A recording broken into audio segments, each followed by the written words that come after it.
Hi everyone, welcome to Study Fact. আজকে আমরা organic chemistry জৈব রসায়ন চ্যাপ্টারের লেকচার 3 দেখব।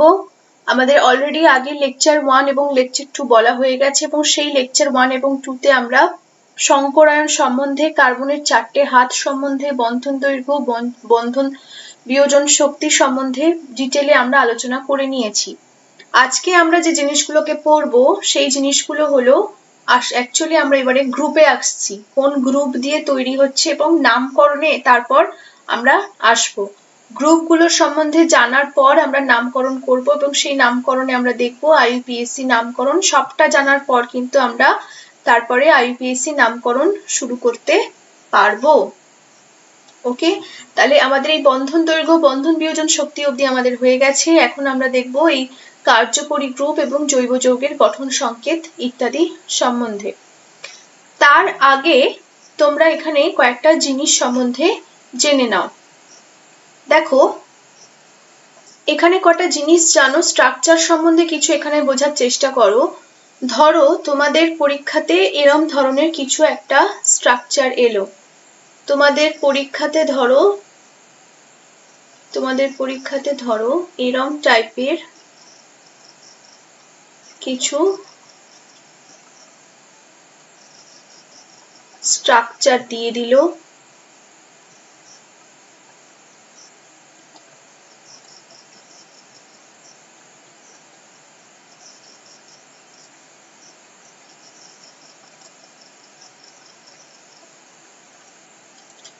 এই টাইপের কিছু স্ট্রাকচার ধরো তোমাদের দিয়ে দিল, বা ধরো এখানে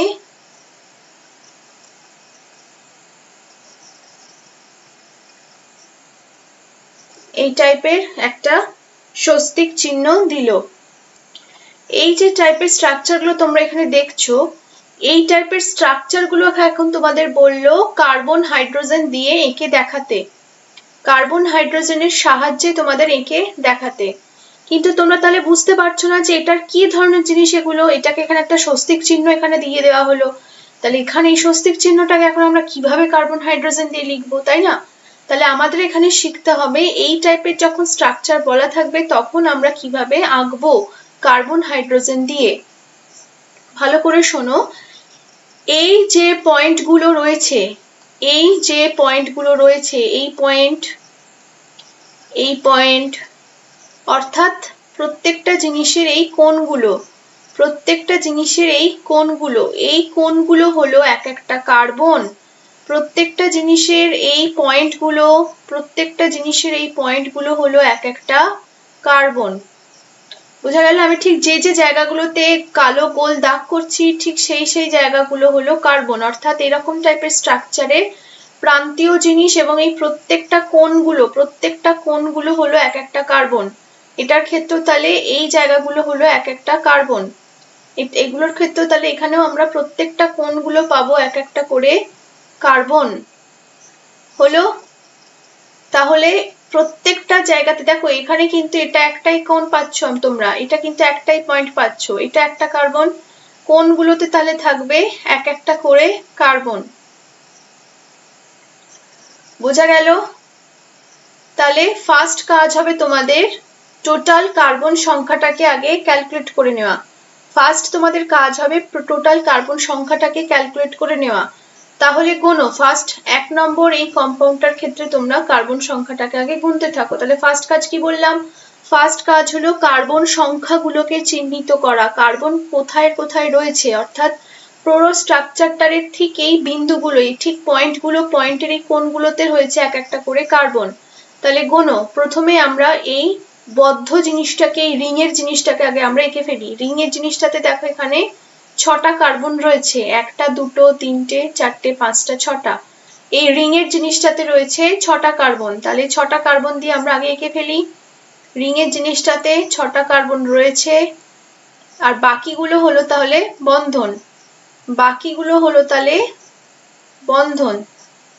যেখানে একটা করে দাগ দেওয়া মধ্যবর্তী স্থানে সেগুলো হলো সিঙ্গেল বন্ড, আর যেখানে ডবল বা ট্রিপল বন্ড দেওয়া থাকবে সেখানে বলা থাকবে যে কোনটা ডবল বন্ড আর কোনটা ট্রিপল বন্ড। বোঝা গেল?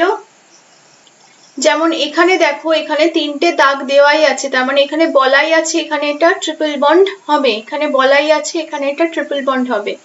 তাহলে দেখো এখানে আমরা আগে এই রিংটাকে আগে এঁকে নিই। তাহলে দেখো এখানে এই টোটাল এই রিংটা কিন্তু আমাদের আঁকা সম্পূর্ণ হয়েছে। 6টা কার্বন ছিল, 1টা 2টো 3টে 4টে 5টা 6টা, তার মানে প্রত্যেকটা কোণে কোণে প্রত্যেকটা বিন্দুতে কোণে কোণে একটা করে কার্বন আমরা বসিয়েছি।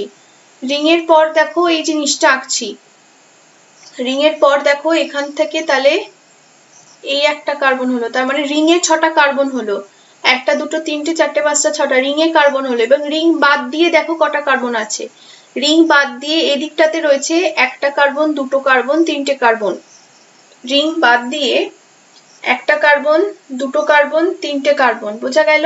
তাহলে এবারে আমরা আঁকি এই 1টা কার্বন, এই 2টো কার্বন, এই 3টে কার্বন, বোঝা গেল?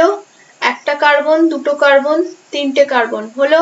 এবার এই সাইডটায় আসো, এই সাইডটায় এই কার্বনটা আমরা রিং এ অলরেডি করে ফেলেছি, এই কার্বনটাকে আমরা অলরেডি রিং এ এখানটা এঁকে ফেলেছি। তাহলে বাকি কে পড়ে থাকলো? বাকি পড়ে থাকলো আর 2টো কার্বন, কিন্তু তাদের মধ্যে রয়েছে ট্রিপল বন্ড, তাদের মধ্যে রয়েছে ত্রিবন্ধন।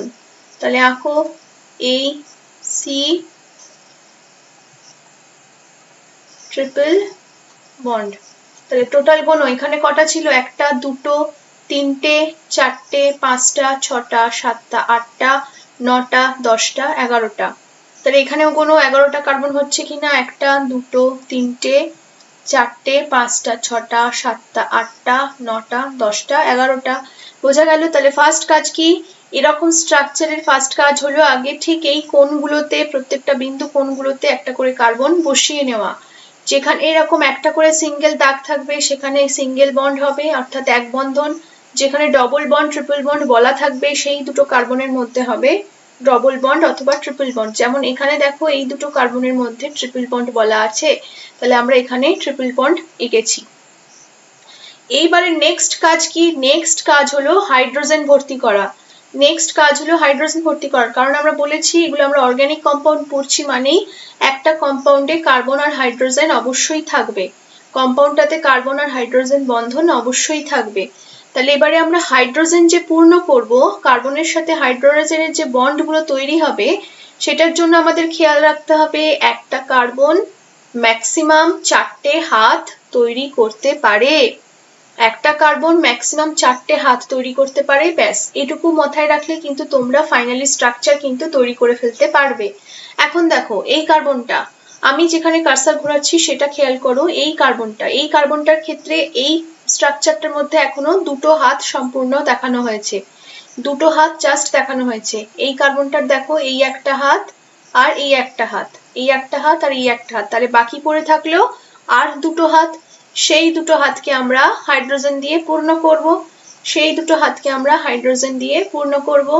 তাহলে প্রথমে আমাদের তাহলে কাজ কি? প্রথমে কাজ হলো কার্বনগুলোকে চিহ্নিত করা, প্রত্যেকটা কোন বিন্দুগুলোতে কার্বনগুলোকে বসিয়ে নেওয়া, তারপরে কটা কি বন্ড আছে, এক বন্ধন দ্বিবন্ধন ত্রিবন্ধন, এই স্ট্রাকচার দেখে সেগুলোকে দেওয়া, কার্বন সংখ্যা কটা আছে সেগুলোকে গুনে নেওয়া, আর ঠিক তারপরে প্রত্যেকটা কার্বনে যাতে 4টে করে হাত হয় সেইভাবে হাইড্রোজেন গুলোকে বসিয়ে নেওয়া। বোঝা গেল? তাহলে এই কার্বনটাতে দেখো, এই কার্বনটাতেও এখানে এই একটা হাত আর 2টো হাত তৈরি হয়েছে, তাহলে আর বাকি পড়ে থাকলো এখনো 2টো হাত। তাহলে এই 2টো হাতে হাইড্রোজেন বসে যাবে, এই 2টো হাতে হাইড্রোজেন বসে গেল। নেক্সট দেখো এই কার্বনটাতে দেখো 3টে হাত রয়েছে, একটা হাত 2টো হাত 3টে হাত, একটা হাত 2টো হাত 3টে হাত। তাহলে এই কার্বনটাতে তাহলে আর একটা এক্সট্রা হাত বসবে, যেটা হলো কার্বন, যেটা হলো একটা হাইড্রোজেন। বোঝা গেল? তাহলে এই কার্বনটার এখন 4টে হাত সম্পূর্ণ হলো, একটা হাত 2টো হাত 3টে হাত 4টে হাত। বোঝা গেল? নেক্সট দেখো এই কার্বনটাতেও 2টো হাত তৈরি হয়েছে, জাস্ট 2টো হাত তৈরি হয়েছে, তাহলে এখানেও আমাদের আরো 2টো হাত তৈরি করতে হবে। সেই 2টো হাতে বসে যাবে কারা? সেই 2টো হাতে বসে যাবে হাইড্রোজেন। এই কার্বনটাতে দেখো, এই কার্বনটাতেও 2টো হাত তৈরি হয়েছে, তাহলে বাকি 2টো হাত বসে যাবে কিভাবে? বাকি 2টো হাত বসে যাবে একটা করে হাইড্রোজেন দিয়ে। বোঝা গেল?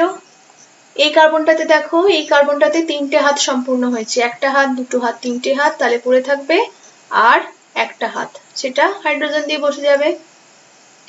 নেক্সট দেখো, এই কার্বনে 4টে হাতই কিন্তু সম্পূর্ণ হয়ে গেছে, এই কার্বনটাতে 4টে হাতই সম্পূর্ণ হয়ে গেছে, একটা, দুটো, তিনটে, চারটে, একটা, দুটো, তিনটে, 4টে হাতই সম্পূর্ণ হয়ে গেছে, তাই এই কার্বনে কোনো হাইড্রোজেন আর এক্সট্রা বসানোর প্রয়োজন নেই।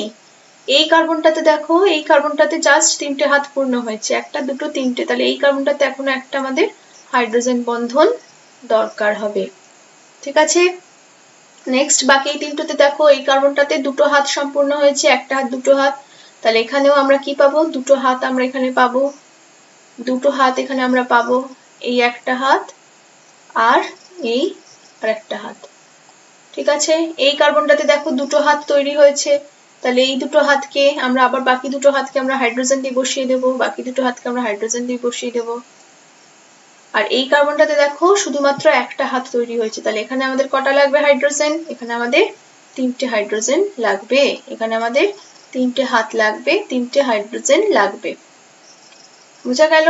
তাহলে এই হলো তোমাদের আসল স্ট্রাকচার, যে স্ট্রাকচারটা আমরা এখান থেকে দেখতে পেলাম। তাহলে তোমাদের যদি পুরোটা আঁকতে বলে তোমরা কিন্তু এইভাবে পুরোটা খুলে আঁকবে। প্রত্যেকটা কার্বনের যাতে 4টে করে হাত হয় সেটাকে কিন্তু তোমাদের খেয়াল রাখা একদম ভীষণভাবে ইম্পর্টেন্ট। যে কটা হাত বন্ধনে থাকবে সে কটা হাত বাদ দিয়ে বাকি হাত পূর্ণ করার জন্য, বাকি 4টে হাত পূর্ণ করার জন্য বাকিগুলো হাইড্রোজেন দিয়ে বসিয়ে দেবে। তাহলে দেখো এখানে যে কটা বন্ধন দেওয়া আছে সে কটা বন্ধন আমরা এঁকে নেওয়ার পর দেখলাম এই কার্বনগুলোতে যেমন 2টো করে হাত বাকি আছে, তাহলে সেই 2টো করে হাত আমরা হাইড্রোজেন দিয়ে বসিয়ে দিলাম। যেমন এই কার্বনটায় দেখতে পেলাম একটা হাত শুধু আঁকা আছে, তাহলে পড়ে থাকলো এখনো 3টে হাত, তাহলে সেই 3টে হাতকে আমরা হাইড্রোজেন দিয়ে বসিয়ে দিলাম। এই কার্বনটায় যেমন দেখো, এই কার্বনটাতে আমাদের 4টে হাতই কিন্তু অলরেডি আঁকা হয়ে গেছে, তাহলে এখানে আমাদের আর কোনো এক্সট্রা হাইড্রোজেনের সাথে আর কোনো হাত তৈরি করতে লাগলো না। বোঝা গেল? তাহলে এখানে যেহেতু ট্রিপল বন্ড দিয়েই আছে তাহলে এই কার্বনটার 4টে হাত কিন্তু সম্পূর্ণ হয়ে গেছে, কিন্তু এই কার্বনটাতে দেখো 3টে হাত ছিল, তাহলে এই এখনো আরেকটা হাত যেটা পড়ে রইলো সেটাকে আমরা হাইড্রোজেন দিয়ে মেকআপ করলাম।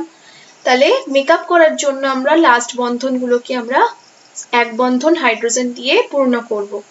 ঠিক আছে, আচ্ছা নেক্সট দেখো এই স্ট্রাকচারটা, এই স্ট্রাকচারটার জন্য গোনো, এই স্ট্রাকচারটাতে ফার্স্টে আমরা আঁকবো হচ্ছে এক লাইনে, আমরা এটাকে আঁকার চেষ্টা করব এক লাইনে, মানে আমরা স্বস্তিক চিহ্ন দিয়েই কিন্তু আমরা আঁকবো না, আমরা এটাকে এক লাইনে আঁকার চেষ্টা করব, অর্থাৎ স্বস্তিক চিহ্নের এই সাইনটাকে আমরা একটা লাইনে আঁকবো, স্বস্তিক চিহ্নের এই লাইনটাকে আমরা একটা লাইনে আঁকবো, অথবা তোমরা কেউ চাইলে এই লাইনটাকেও তোমরা এক লাইনে আঁকতে পারো।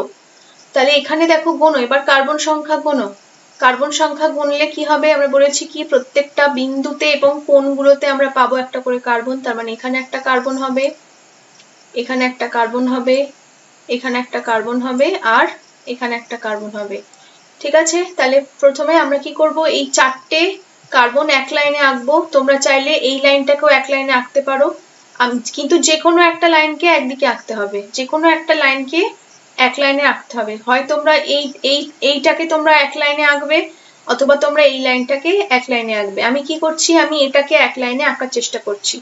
এক লাইনে কি রকম, এখানে 4টে কার্বন আমরা দেখতে পাচ্ছি, তাহলে এই 4টে কার্বনকে আমরা এঁকে নিই ফার্স্টে এক লাইনের মধ্যে।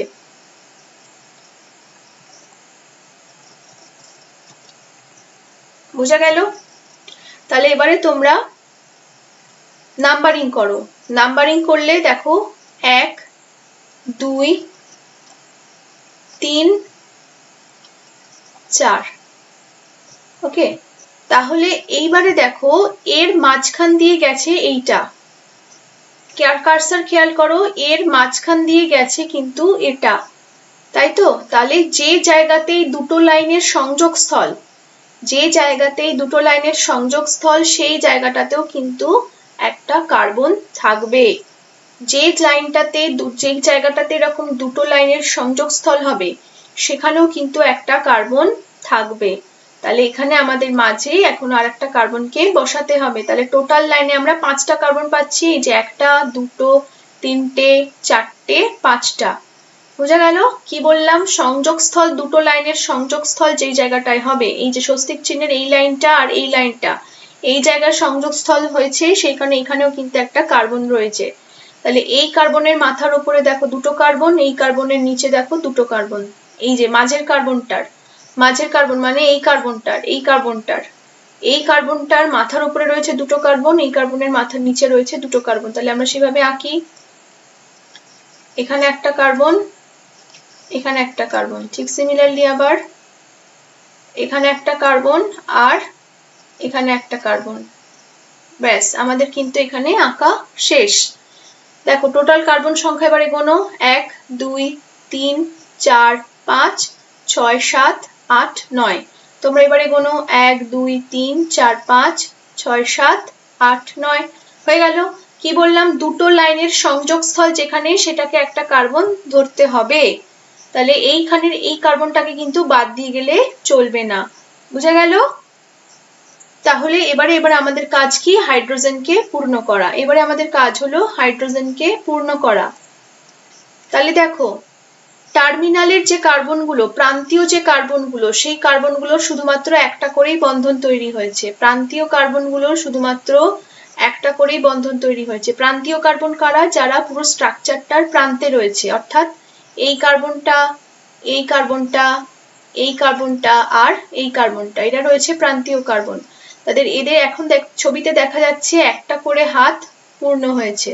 তাহলে আমাদের বাকি এখনো 3টে হাত লাগবে এবং সেই 3টে হাতকে আমরা পূর্ণ করব কি দিয়ে? সেই 3টে হাতকে আমরা পূর্ণ করব হাইড্রোজেন দিয়ে।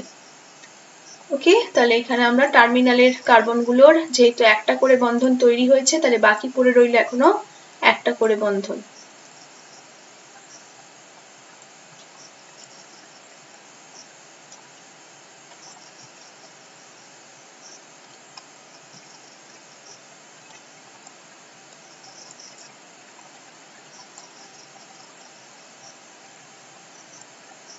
বোঝা গেল? এরপরে এই কার্বনটা তো এখনো আর একটা হবে, এখনো দাঁড়াও।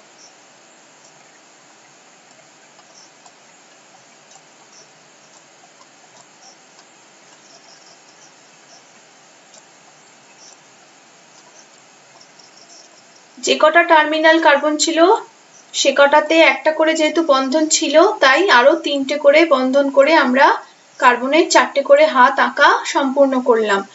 এরপরে দেখো বাকি কার্বনগুলোয়, দেখো মাঝের এই কার্বনটাতে কিন্তু অলরেডি 4টে হাত পরিষ্কার দেখতে পাচ্ছি, 4টে হাত সম্পূর্ণ হয়েছে। এই একটা হাত, এই একটা হাত, এই একটা হাত আর এই একটা হাত। এই কার্বনটার কিন্তু অলরেডি 4টে হাতই কিন্তু সম্পূর্ণ হয়েছে। তাহলে বাকি যে 3টে কার্বন বাকি যে 4টে কার্বন পড়ে রয়েছে তাদের দেখো জাস্ট দুটো করে হাত তৈরি হয়েছে, দুটো করে হাত তৈরি হয়েছে। তাহলে প্রত্যেকটা কার্বনে আর জাস্ট দুটো দুটো করে হাইড্রোজেন বসালেই আমাদের স্ট্রাকচার কিন্তু সম্পূর্ণ হয়ে যাবে। এই কার্বনটা দেখো, এই কার্বনটাতে এই একটা হাত আর এই একটা হাত, তাহলে আমাদের কি লাগবে? এখনো দুটো হাত তৈরি রাখবে, সেই দুটো হাতকে আমরা হাইড্রোজেন দিয়ে পূর্ণ করব। সেই দুটো হাতকে আমরা হাইড্রোজেন দিয়ে পূর্ণ করব। এই কার্বনটাতে দেখো দুটো হাত তৈরি হওয়া আছে, তাহলে এই কার্বনটা তো আমরা হাইড্রোজেন দিয়ে পূর্ণ করব। এই কার্বনটাতেও দেখো দুটো হাত তৈরি হওয়া আছে, তাহলে এই কার্বনটাতেও আমরা হাইড্রোজেন দিয়ে পূর্ণ করব।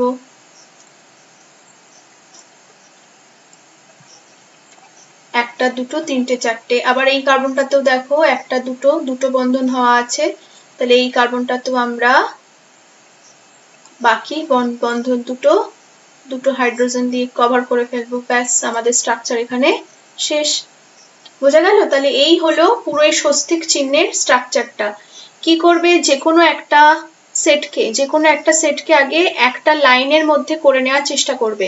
কার্বন সংখ্যা খুব ভালোভাবে গুণে প্রান্তের এই কার্বন, অর্থাৎ এই প্রান্ত এবং এই কোণগুলোকে আমরা কার্বন হিসেবে ধরবো। তাহলে দেখো এরম ভাবে এঁকে নিলাম, আর দুটো লাইন যেখানে সংযোগস্থল, যেখানে সংযোগ করেছে সেখানটাতে কিন্তু অবশ্যই আমরা কার্বন ধরবো, যেটা হলো এই কার্বনটা। এই কার্বনটা হলো দুটো লাইনের সংযোগস্থল, এই কার্বনটা হলো দুটো লাইনের সংযোগস্থল। তাহলে এই কার্বনটাকে কিন্তু ইগনোর করে গেলে হবে না। বোঝা গেল? তাহলে এইভাবে আমরা এখানকার এই টাইপের স্ট্রাকচার গুলো আঁকবো, যেখানে এই ধরনের লাইন দিয়ে শুধু বলা থাকবে, জাস্ট লাইন দিয়ে। এবার যেখানে ডবল বন্ড থাকবে সেখানে বলা থাকবে ডবল বন্ড, যেখানে ট্রিপল বন্ড সেখানে ট্রিপল বন্ড বলা থাকবে। তাহলে এখন দেখো, যদি তোমাদের এই টাইপের কোনো কম্পাউন্ড দেয়, এই টাইপের যদি কোনো তোমাদের কম্পাউন্ড দেয়, এই টাইপের যদি তোমাদের কোনো কম্পাউন্ড ধরো দিয়ে দিল বিআর, ব্রোমিন, এই টাইপের কোনো কম্পাউন্ড যদি দিয়ে দিল, তাহলে তোমরা কি করবে? দেখো এটাও লাইন স্ট্রাকচার, তাহলে তোমরা এখানে একটা কার্বন বসাবে, লাইন স্ট্রাকচার এখানে, তাহলে কি বলেছি টার্মিনাল আছে, ট্রিপল বন্ড বলা আছে, আমরা এখানে পরিষ্কার বোঝা যাচ্ছে যে অবশ্যই এখানে একটা কার্বন থাকবে, আর এখানে একটা কার্বন থাকবে, এখানে একটা কার্বন থাকবে, হলো। তারপরে কি বলেছি কোণগুলোতে একটা কার্বন বসবে, তার মানে এটা কোণ, তার মানে এইখানটাতে একটা কার্বন বসলো। আবার এটা ডবল বন্ড আছে, এখানটায় ডবল বন্ড আছে, মানে অবশ্যই এখানটা একটা কার্বন বসবে, আর এইখানেও অবশ্যই একটা কোণ আছে, মানে এখানেও একটা কার্বন বসবে। তার মানে এখান থেকে বোঝা গেল কি টোটাল সিস্টেমটা কিন্তু একটা, দুটো, তিনটে, চারটে, পাঁচটা কার্বনের সিস্টেম। আর এই কার্বনের সাথে ডাইরেক্ট যেখানে এরকম একটা বলে দেওয়া থাকবে ব্রোমিন বা কিছু সিএল, তাহলে সেখানে কিন্তু এখানে এই টোটাল ডাইরেক্ট বন্ডটা কিন্তু কার্বনের সাথে ব্রোমিনের, এই টোটাল বন্ডটা কিন্তু কার্বনের সাথে ব্রোমিনের। তোমরা কিন্তু আবার ভুল করলে ওই প্রান্তে কার্বন বসিয়ে ফেলবে না এখানে, কারণ এখানে বলা আছে ডাইরেক্ট বন্ডটা কিন্তু ব্রোমিনের সঙ্গে। তাহলে বোঝা গেল ট্রিপল বন্ড যেখানে থাকবে, ট্রিপল বন্ডের আগে এবং ট্রিপল বন্ডের জাস্ট পরে অবশ্যই কার্বন বসাবে। ডবল বন্ড যেখানে থাকবে, ডবল বন্ডের জাস্ট আগে এবং ডবল বন্ডের জাস্ট পরে অবশ্যই কার্বন বসাবে, কারণ ডবল বন্ড এবং ট্রিপল বন্ড কি বললাম কার্বন কার্বনের মধ্যেই হয়, আমরা এতক্ষণ যতটুকু পড়লাম ততটুকুতে সেটাই জানতে পেরেছি। বোঝা গেল? তাহলে এই টাইপের স্ট্রাকচার হলে তোমরা এখানে কার্বন বসাবে, কার্বন বসিয়ে এরপর নেক্সট কাজ হবে কি হাইড্রোজেন গোনা, অর্থাৎ কার্বনগুলো কটা করে হাত তৈরি করেছে, যে কটা হাত এখানে তোমরা দেখতে পাচ্ছ, বাকি হাতগুলো আমরা তাহলে হাইড্রোজেন দিয়ে পূর্ণ করব। তাহলে এখানে যেমন এই কার্বনটার দেখো এখন তিনটে হাত পাচ্ছ, একটা, দুটো, তিনটে, তাহলে এখন একটা পড়ে থাকবে কি একটা হাইড্রোজেনের সাথে হাত পড়ে থাকবে। এই কার্বনটাতে দেখো চারটে হাতই পূর্ণ হয়ে গেছে, একটা, দুটো, তিনটে, চারটে হাত, তাই এখানে আমাদের হাইড্রোজেন বসানোর দরকার নেই। এই কার্বনটাতে দেখো একটা হাত, দুটো হাত, তাহলে বাকি কি হবে? বাকি দুটো হাত আমাদের অবশ্যই হাইড্রোজেন দিয়ে হবে, বাকি দুটো হাত অবশ্যই আমাদের হাইড্রোজেন দিয়ে হবে। এই কার্বনটাতে কি, এই কার্বনটাতে দেখো তিনটে হাত পূর্ণ হয়েছে, এই একটা হাত আর এই দুটো হাত, তাহলে এখানে কি হবে? এখানে জাস্ট একটা হাইড্রোজেন বসবে। এই কার্বনটাতেও দেখো তিনটে হাত পূর্ণ হয়েছে, একটা, দুটো, তিনটে, তাহলে এই কার্বনটাতেও এখন একটা হাত হাইড্রোজেন বসবে। বোঝা গেল? তাহলে এইভাবে তোমাদের স্ট্রাকচার গুলোকে কিন্তু খুব ভালোভাবে মাথা ঠান্ডা রেখে কিন্তু তোমাদের করতে হবে। বোঝা গেল? তোমরা স্ক্রিনশট কিভাবে আঁকবে সেটা স্ক্রিনশট তোমরা যদি তুলে নেওয়ার হয় তোমরা তুলে নিতে পারো। ওকে, আমি এবারে নেক্সট স্লাইডে যাচ্ছি। এবারে দেখো এখানে আমরা শ্রেণীবিভাগ পড়ব, জৈব যৌগের শ্রেণীবিভাগ পড়ব। দেখো জৈব যৌগকে প্রথমেই যে দুটো ভাগে ভাগ করা হয়েছে সেটাকে বলা হয় মুক্ত শৃঙ্খল বা অ্যালিফ্যাটিক যৌগ, বদ্ধ শৃঙ্খল বা বৃত্তাকার যৌগ।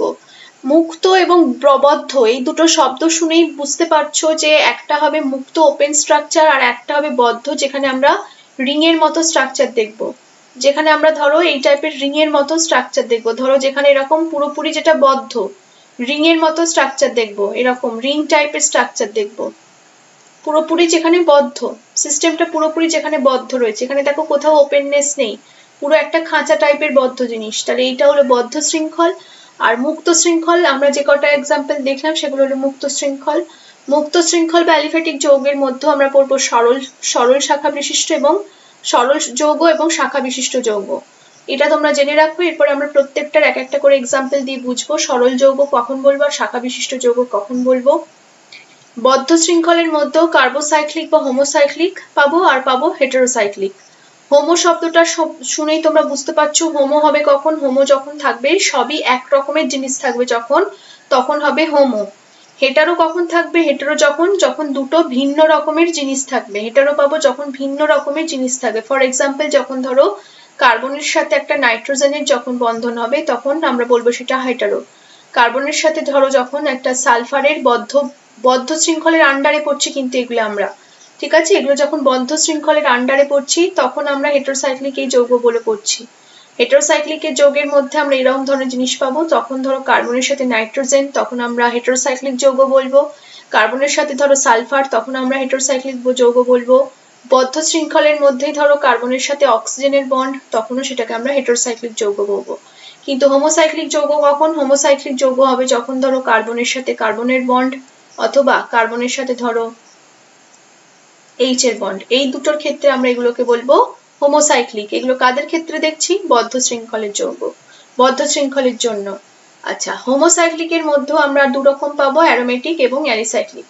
আমরা সব আস্তে আস্তে ধীরে ধীরে আলোচনা করব। এখন আমরা যেটা দেখবো সেটা হলো সরল মুক্ত শৃঙ্খল যৌগ এবং শাখা বিশিষ্ট মুক্ত শৃঙ্খল যৌগ। বোঝা গেল? তাহলে হেটারোসাইক্লিক যৌগটা মনে রাখবে। হেটারোসাইক্লিক যৌগটা, এগুলো আমরা বদ্ধর জন্য পড়ছি। হেটারোসাইক্লিক যৌগটা যখন কার্বনের সাথে নাইট্রোজেনের বন্ড থাকবে তখন হেটারোসাইক্লিক। ধরো ফর এক্সাম্পল আমি ধরো এরম যদি আঁকি, এটা একটা তাহলে হেটারোসাইক্লিক যৌগ, এটা একটা তাহলে হেটারোসাইক্লিক যৌগ, এটা একটা তাহলে হেটারোসাইক্লিক যৌগ। তাহলে আমরা কি বলেছি? এই জায়গাগুলোতে কোণের জায়গাগুলোতে তাহলে কার্বন বসিয়ে দেবো, কোণের জায়গাগুলোতে তাহলে কার্বন বসিয়ে দেবো। তাহলে এখানে আমরা কি দেখতে পাচ্ছি? এখানে আমরা দেখতে পাচ্ছি এগুলো কিন্তু কার্বনের সাথে অক্সিজেনের বন্ধন। বোঝা গেল? এটা তাহলে আমরা বলবো এখানে বদ্ধ শৃঙ্খল, এবং বদ্ধ শৃঙ্খলের মধ্যে এটা হলো হেটারোসাইক্লিক যৌগ। বা ধরো এখানে এই টাইপেরও স্ট্রাকচার হতে পারে, এখানে এই টাইপেরও স্ট্রাকচার হতে পারে। এটাও আমরা কিন্তু দেখতে পাচ্ছি একটা হেটারোসাইক্লিক যৌগ, এবং যেটা বদ্ধ, যেখানে নাইট্রোজেনের সাথে কার্বনের বন্ধন রয়েছে, যেখানে কার্বনের সাথে নাইট্রোজেনের বন্ধন রয়েছে। তাহলে এখানে যখন হেটারো মানে দুটো ভিন্ন ভিন্ন জিনিসের মধ্যে বন্ধন, আর হোমোসাইক্লিক মানে দুটো সমান জিনিসের মধ্যে বন্ধন, যেমন কার্বন কার্বন। মানে এখানে যদি তুমি এই টাইপের রিং ধরো, এই টাইপের যদি রিং ধরো, তাহলে এটাই হয়ে গেল হোমোসাইক্লিক যৌগ। কারণ এখানে দেখো প্রত্যেকটা কার্বনই, প্রত্যেকটা জিনিসই কিন্তু কার্বন আর হাইড্রোজেন। তাহলে এটা গেল হোমোসাইক্লিক, এটা গেল হেটারোসাইক্লিক, এরা হলো হেটারোসাইক্লিক। বোঝা গেল? ওকে, নেক্সট দেখো এখানে শাখাহীন এবং শাখা বিশিষ্ট মুক্ত শৃঙ্খল যৌগ যখন বলা হয়েছে, তার মানে দেখো যখনই আমরা পুরো জিনিসটাকে এরকম একটা লাইনের মধ্যে লেখার চেষ্টা করব, যখনই জিনিসটাকে আমরা দুটো প্রান্ত থাকে, মানে কার্বন দুটির বেশি পরমাণুর সঙ্গে যুক্ত থাকে না, যে মুক্ত শৃঙ্খল যৌগে দু প্রান্তের দুটি কার্বন পরমাণু ছাড়া কোনো কার্বন পরমাণু দুটির বেশি কার্বন পরমাণুর সাথে যুক্ত থাকে না, তাদের বলা হয় সরল মুক্ত শৃঙ্খল। মানে এখানে এই জিনিসটাকে কিন্তু আমরা বলবো মুক্ত শৃঙ্খল। কারণ এখানে দেখো কোনো কার্বনের সাথে, মাঝের কার্বনের সাথে কিন্তু আর কোথাও কোনো এক্সট্রা কার্বন যোগ হয়নি। মাঝের এই কার্বনগুলোর সাথে কিন্তু আর কোনো শাখা বেরোয়নি। মানে যদি ধরো এরম করতে গিয়ে, এরম যদি করলে, তাহলে এটুকু যদি করো তাহলে এগুলো কার্বন, হ্যাঁ, এটুকু যদি করো তাহলে এটাকে আমরা বলবো মুক্ত শৃঙ্খল, এটুকু যদি করো এটাকে আমরা বলবো মুক্ত শৃঙ্খল। কিন্তু যেই তুমি এই মাঝের কার্বনটাতে একটা উপরে কার্বন বসিয়ে দিলে, মাঝের কার্বনটার উপরে যেই তুমি একটা কার্বন বসিয়ে দিলে, তখনই এটা কিন্তু শাখা প্রশিষ্ট হয়ে গেল। কিন্তু যদি তুমি এই কার্বনের পাশে যদি একটা কার্বনকে যোগ করো, তখন কিন্তু এটা শাখা বিশিষ্ট হলো না, তখন যদি তুমি এখন এই কার্বনটার তলাতে বা উপরে একটা যদি কার্বন যুক্ত করো, তখন সেটা হলো কিন্তু একটা শাখা। মানে বুঝতে পারছো? প্রান্তীয় কার্বন পরমাণুগুলো ছাড়া মাঝের কার্বন পরমাণুগুলোর সাথে যদি ওপরে বা নিচে একটা করে শাখা বের হয়, তখন তাদের বলা হয় শাখা বিশিষ্ট যৌগ। প্রান্তীয় পরমাণুগুলি ছাড়া, প্রান্তীয় পরমাণু মানে এই পরমাণুগুলো ছাড়া, প্রান্তীয় পরমাণু মানে এই পরমাণুগুলোই ছাড়া বাকি মাঝের দুটো কার্বনে যখন কোনো এক্সট্রা আর কার্বন যুক্ত থাকবে না, প্রান্তীয় পরমাণু ছাড়া মাঝের কার্বনে, প্রান্তীয় পরমাণু ছাড়া যখন মাঝের কার্বনে আর কোনো এক্সট্রা কার্বন পরমাণু যুক্ত থাকবে না, তখন সেটাকে আমরা বলবো মুক্ত শৃঙ্খল। এখানে দেখো মাঝের এই কার্বনগুলোর সাথে, মাঝের এই তিনটে কার্বনের সাথে কিন্তু ওপরে নিচে কোনো কার্বন আর লেগে নেই। এখানেও দেখো মাঝের কার্বনগুলোর সাথে ওপরে নিচে কিন্তু আর কোনো কার্বন লেগে নেই।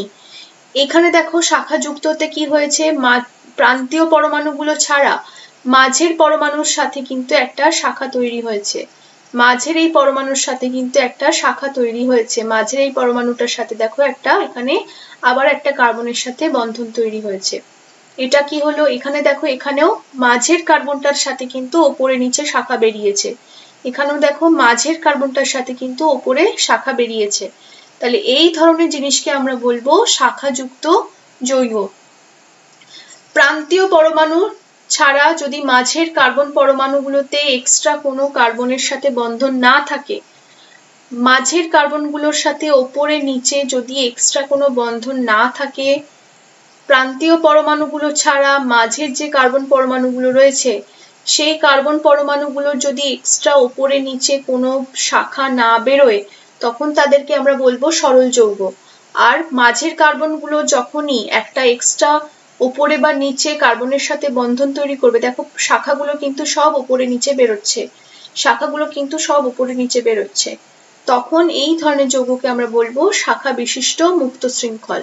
এগুলো কিন্তু সব মুক্ত শৃঙ্খল, কারণ কেউ কারোর সাথে কিন্তু বদ্ধ নয়। বদ্ধ মানে কি, এই দুটো প্রান্তীয় পরমাণু যখন নিজেদের মধ্যে বন্ধন তৈরি করবে, এই দুটো প্রান্তীয় পরমাণু যখন নিজেরা বদ্ধ করবে, তখনই সেটা কিন্তু বদ্ধ সিস্টেম হয়ে যাবে। বোঝা গেল? এখানেও দেখো প্রান্তীয় পরমাণুগুলো কিন্তু ওপেন, প্রান্তীয় পরমাণুগুলোই যখন নিজেদের মধ্যে বন্ধন তৈরি করবে তখনই সেটা হয়ে যাবে বদ্ধ।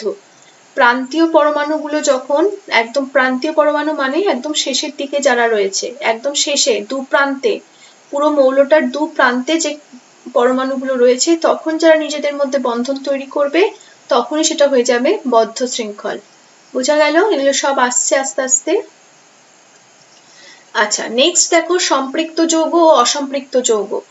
সম্পৃক্ত এবং অসম্পৃক্ত, দেখো তোমরা ট্রান্স ফ্যাটের নাম শুনেছো বা স্যাচুরেটেড ফ্যাটের নাম শুনেছো, যেগুলোকে বলা হয় খাবারে থাকলে সেই খাবারগুলো অনেক শরীরের পক্ষে ক্ষতিকারক হয়, তাই তো? মানে ফ্যাট জাতীয় খাদ্য, লিপিড জাতীয় খাদ্য, অর্থাৎ তেল জাতীয় খাদ্য যেগুলো শুনেছো, সেইগুলোকে অ্যাকচুয়াল আমরা বলি যেটা আনস্যাচুরেটেড ফ্যাট বা স্যাচুরেটেড ফ্যাট। এইগুলোর নাম কিন্তু তোমরা শুনে এসছো। জাঙ্ক ফুডের ক্ষেত্রে স্যাচুরেটেড ফ্যাট বা তেল জাতীয় বাটার টাইপের জিনিসের ক্ষেত্রে আমরা ফ্যাট বলে থাকি। এগুলো আমরা ক্লাস 7-8 পড়েছি। ট্রান্স ফ্যাট বা স্যাচুরেটেড ফ্যাট জানি আমরা শরীরের পক্ষে খুব ক্ষতিকারক।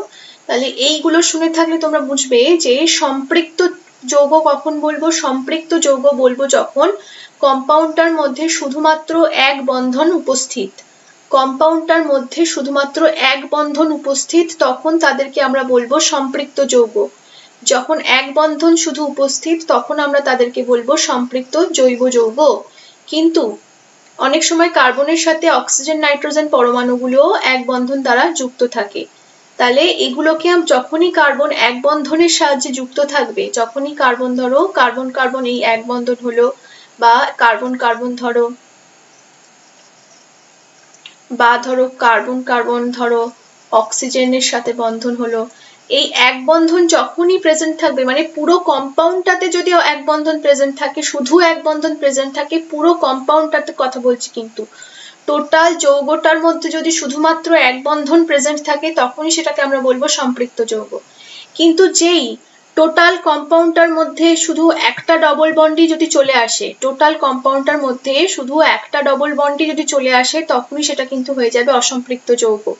বোঝা গেল? যেসব জৈব যৌগে অন্তত দুটো কার্বন পরমাণুর মধ্যে পরস্পর দ্বিবন্ধন বা ত্রিবন্ধন দ্বারা যুক্ত থাকে, তখনই সেটাকে আমরা বলবো কিন্তু অসম্পৃক্ত যৌগ বা আনস্যাচুরেটেড কম্পাউন্ড। অর্থাৎ দেখো এই কম্পাউন্ডটার মধ্যে কিন্তু এক বন্ধন উপস্থিত, এই কম্পাউন্ডটার ক্ষেত্রে কিন্তু এক বন্ধন উপস্থিত, কিন্তু যেই একটা ডবল বন্ড চলে আসবে, যেই একটা ডবল বন্ড বা যেই একটা ট্রিপল বন্ড চলে আসবে, তখনই কিন্তু সেই কম্পাউন্ডটা হয়ে যাবে অসম্পৃক্ত যৌগ।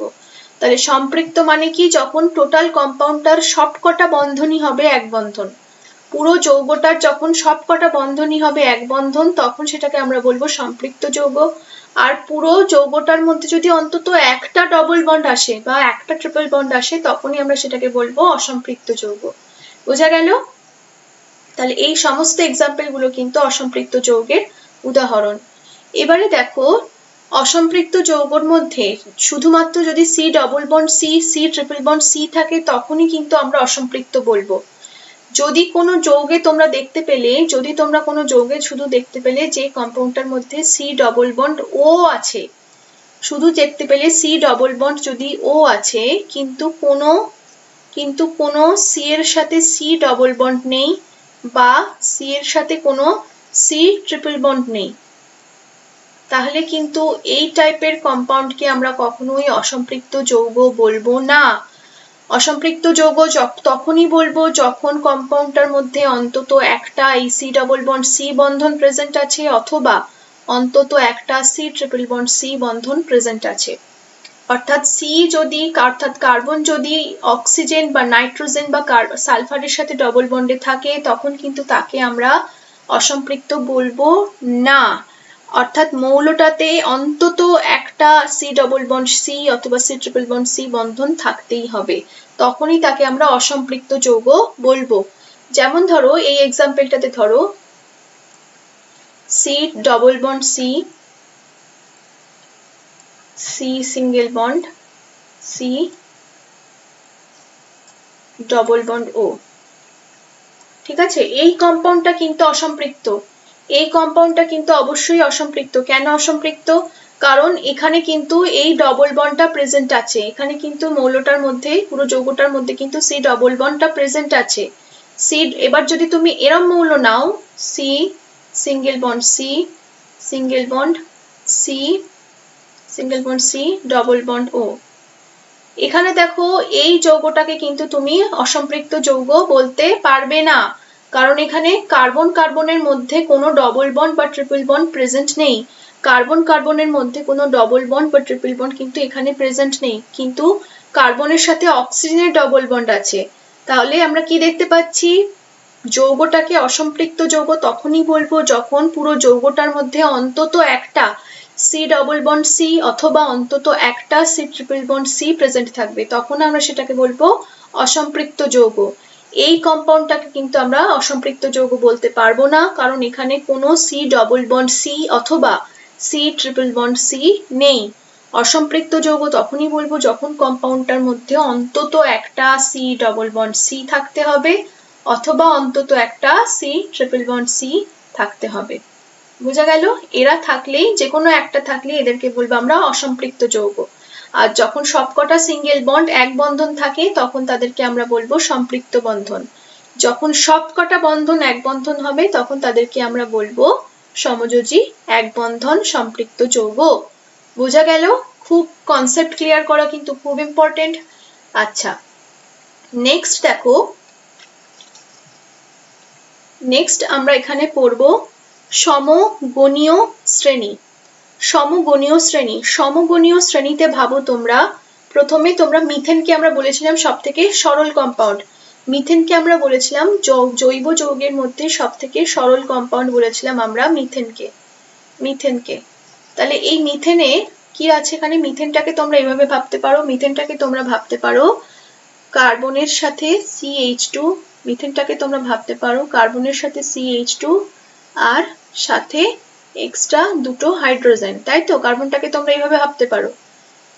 এই মিথেনটাকে তোমরা এইভাবে ভাবতেই পারো, কার্বন একটা আর চারটে হাইড্রোজেন। তাহলে এখানে দেখো কার্বন একটা আর আমি চারটে হাইড্রোজেনই এঁকেছি, জাস্ট এখানে এই একটা পার্টকে আমরা একসাথে রেখেছি, এই C এর সাথে দুটো হাইড্রোজেনকে একসাথে রেখেছি, বাকি হাইড্রোজেন দুটোকে আমরা বন্ডের সাহায্যে এঁকেছি। বোঝা যাচ্ছে?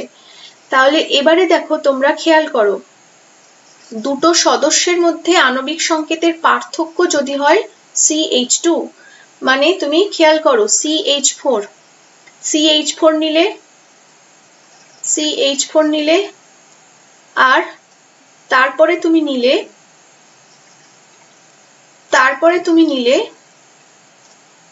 CH3,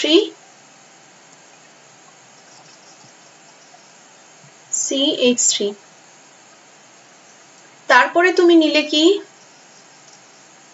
CH3, CH2 আর এই CH3। এইটার পর তুমি নিলে, ধরো এদিকে চলে আসো, এদিকে খেয়াল করো, CH3,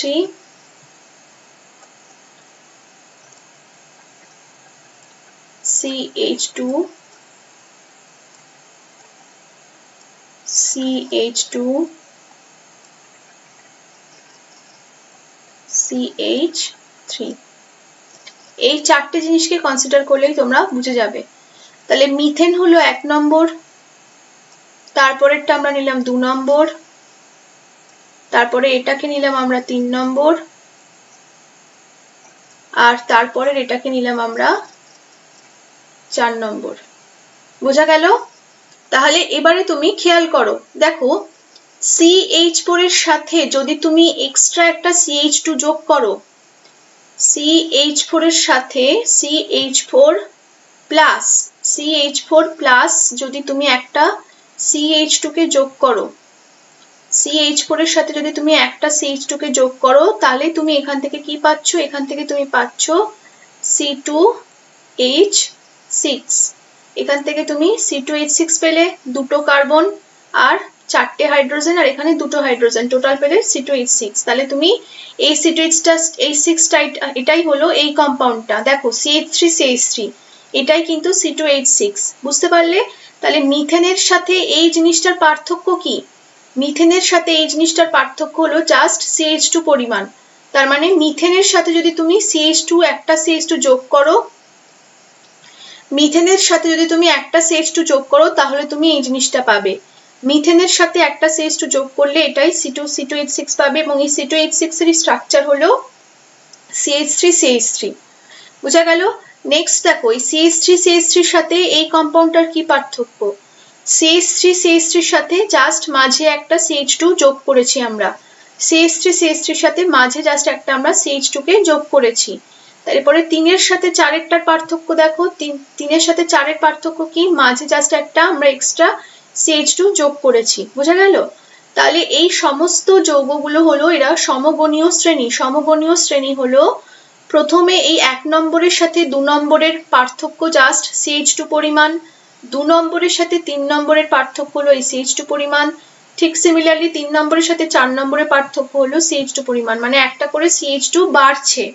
CH4 থেকে CH3 তে দেখা গেল একটা CH2 বাড়লো, 2 এর সাথে 3 এ দেখা গেল একটা CH2 বাড়লো, 3 এর সাথে দেখা গেল 4 এ একটা CH2 বাড়লো। তাহলে এখানে একটা সদস্যের সাথে একটা সদস্যের পার্থক্য হচ্ছে CH2 পরিমাণ, 1 এর সাথে 2 এর পার্থক্য হলো CH2 পরিমাণ, অর্থাৎ একটা করে CH2 যোগ করা হচ্ছে। তাহলে এই সমস্ত শ্রেণীগুলোকেই বলবো আমরা সমগণীয় শ্রেণী বা সমগণ। তাহলে এই CH2 গ্রুপটা হলো সমগণ, CH2 গ্রুপটাই হলো সমগণ, অর্থাৎ মিথেন থেকে যদি আমরা শুরু করি, তার পরপর কম্পাউন্ডগুলোকে আমরা পাবো একটা করে CH2 যোগ করে, তাহলে পরপর কম্পাউন্ডগুলোকে আমরা পাবো একটা করে CH2 যোগ করে। বোঝা গেল? CH4 এর সাথে নেক্সট আমরা পাবো যেটা C2H6, একটা C যোগ করে পাবো। তারপরের গুলোতে দেখো একটা করে CH2 যোগ করতে করতে আমরা কিন্তু আলটিমেটলি অনেকটা এগিয়ে যেতে পারবো। তাহলে মিথেন থেকে কি দেখতে পাচ্ছ? মিথেনে রয়েছে একটা কার্বন, তারপরেরটাতে রয়েছে দুটো কার্বন, তারপরেরটাতে রয়েছে 3টে কার্বন, তারপরেরটাতে রয়েছে 4টে কার্বন, তারপরেরটাতে তোমরা 5টা 6টা কার্বন, 7টা 8টা এইভাবে তোমরা পেতে পারো শুধু একটা করে CH2 জাস্ট যোগ করে করে। তাহলে এই সমস্ত জিনিসগুলোকে আমরা তাহলে বলতে পারি সমগণীয় শ্রেণী, সমস্ত জিনিসটাকে আমরা বলতে পারি সমগণীয় শ্রেণী। আর সমগণ তাহলে কি? সমগণে হলো প্রত্যেকটা সদস্য হলো সমগণ, কার জন্য তৈরি হচ্ছে? এই CH2 একটা CH2 পার্থক্যের জন্য এই সমগণীয় শ্রেণীটা তৈরি হচ্ছে। ঠিক আছে? আচ্ছা, এরপরে আমরা নেক্সট একটা ভীষণ ইম্পর্টেন্ট জিনিস পড়বো, আসছি আমরা কার্যকরী গ্রুপে। কার্যকরী গ্রুপ বা ফাংশনাল গ্রুপ। এই ফাংশনাল গ্রুপগুলোই কিন্তু আলটিমেটলি আমাদের অর্গানিক, আসল অর্গানিকের নামকরণে আমরা ঢুকছি আস্তে আস্তে। এই ফাংশনাল গ্রুপগুলো দিয়েই কিন্তু আমরা এরপরে নেক্সট লেকচারে IUPAC নাম শুরু করব। তাহলে তোমাদের প্রত্যেককে বলছি এই ফাংশনাল গ্রুপের জাস্ট তোমরা এই গ্রুপটা আর এদের নামগুলো তোমরা কিন্তু খুব ভালোভাবে মুখস্থ করে ফেলবে স্ট্রাকচার সমেত। তোমাদের কাজ কি? ইথার কাকে বলে? ইথার হবে যখন এরম বন্ড, আর এই যে ফাঁকা জায়গাগুলো আছে এগুলো অবশ্যই এখানে কার্বনের সাথে বসবে, এগুলোতে অবশ্যই এগুলো কার্বনের সাথে বন্ধন, এগুলো অবশ্যই কার্বনের সাথে বন্ধন। ঠিক আছে? তাহলে তোমাদের কাজ হলো এই প্রত্যেকটা জিনিস কোনটার সাথে কোনটা, মানে কার্বক্সিল অ্যাসিড মানে এখানে COH থাকবে, এটাকে আমরা কার্বক্সিলিক অ্যাসিড বলবো। এর স্ট্রাকচার কি হবে? কার্বনের সাথে থাকবে ডবল বন্ড আর থাকবে সিঙ্গেল বন্ড OH। বোঝা গেল? একটা কার্বনের সাথেই থাকবে ডবল বন্ড ও, আর ওই কার্বনটার সাথেই থাকবে একটা single bond O H. Ester, ester আছে দেখো, এস্টার বলে এস্টারটা কিরম থাকবে, এস্টারটার থাকবে হচ্ছে কার্বনের সাথে ডবল বন্ড ও থাকবে, আর ওই কার্বনটার সাথেই থাকবে একটা সিঙ্গেল বন্ড ও আর। ঠিক আছে, হ্যালো কার্বনিল কি হবে, হ্যালো কার্বনিল হবে যখন সি এর সাথে একটা ডবল বন্ড ও থাকবে আর থাকবে এক্স। এক্সটা কি, এক্সটা হলো এখানে যে কোনো হ্যালোজেন, এক্সটা হলো যেখানে কোনো halogen, for example fluorine, for example হলো fluorine, chlorine, bromine, iodine. X হলো এখানে হ্যালোজেন, সেই কারণেই হ্যালো কার্বন। বোঝা গেল? অ্যামাইড, অ্যামাইড আছে বা অ্যামিডো আছে, অ্যামাইডের এই গ্রুপটাকে বলা হয় CONH2। CONH2 তাহলে স্ট্রাকচার কি হবে, সি ডবল বন্ড ও তার সাথে NH2, তার সাথে NH2। বোঝা গেল? তোমাদের পরীক্ষাতে প্রশ্ন শুধু এই জিনিসগুলো দিয়ে আসবে, এই জিনিসগুলো দিয়ে আসবে, কিন্তু তোমাদের স্ট্রাকচার অবশ্যই মনে রাখতে হবে। রিয়াকশনের জন্য কিন্তু স্ট্রাকচার অবশ্যই এই জিনিসগুলোকে তোমাদের মনে রাখতে হবে। বোঝা গেল? তাহলে ভীষণ ভীষণ ভাবে ইম্পর্টেন্ট এই কার্যকর পুরো গ্রুপটা, কারণ এই কার্যকরী গ্রুপের প্রত্যেকটার নাম এবং স্ট্রাকচার জানতে পারলেই তবে কিন্তু তোমরা ফার্দার যে কোনো রিয়াকশন, IUPAC নেম, নামকরণ সমস্তটা তোমরা কিন্তু করতে পারবে, বুঝতে পারবে। তাহলে আমাদের প্রধান এখানে কাজ হলো প্রত্যেকটা ফাংশনাল গ্রুপকে চিনতে পারা, তাদের স্ট্রাকচার জানা এবং তাদেরকে সাধারণ কোন নামে আমরা ডাকি। অ্যালডিহাইড যখনই বলবে, অ্যালডিহাইড যখনই বলবে তোমাদের তাতেই মনে পড়ে যাবে অ্যালডিহাইডের গ্রুপটাকে আমরা বলবো এই CHO, অ্যালডিহাইডের গ্রুপটাকে আমরা বলবো CHO, এবং যার স্ট্রাকচার হবে সি এর সাথে ডবল বন্ড ও আর এইচ। যখনই তোমাদের কিটোন বলবে, কিটোন বললেই তোমাদের মনে পড়বে মনের মধ্যে যখন এই টাইপের জিনিস হবে, যখন সি ডবল বন্ড ও জিনিস হবে। বোঝা গেল?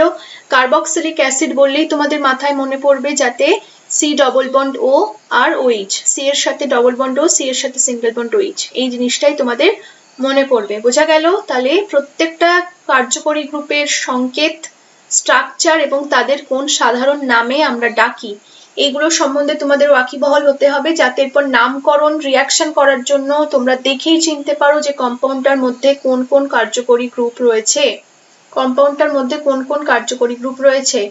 এবং দেখো সবটা জানার পর, IUPAC নামকরণ করার পর কিন্তু আমরা এই ধরনের রিয়াকশনে আসবো, এই ধরনের রিয়াকশনে আসবো। দেখো প্রথম কম্পাউন্ডটাতে একটা অ্যালডিহাইড গ্রুপ রয়েছে, তাহলে তোমাদের জানতে হবে এই অ্যালডিহাইড গ্রুপ কোনটা।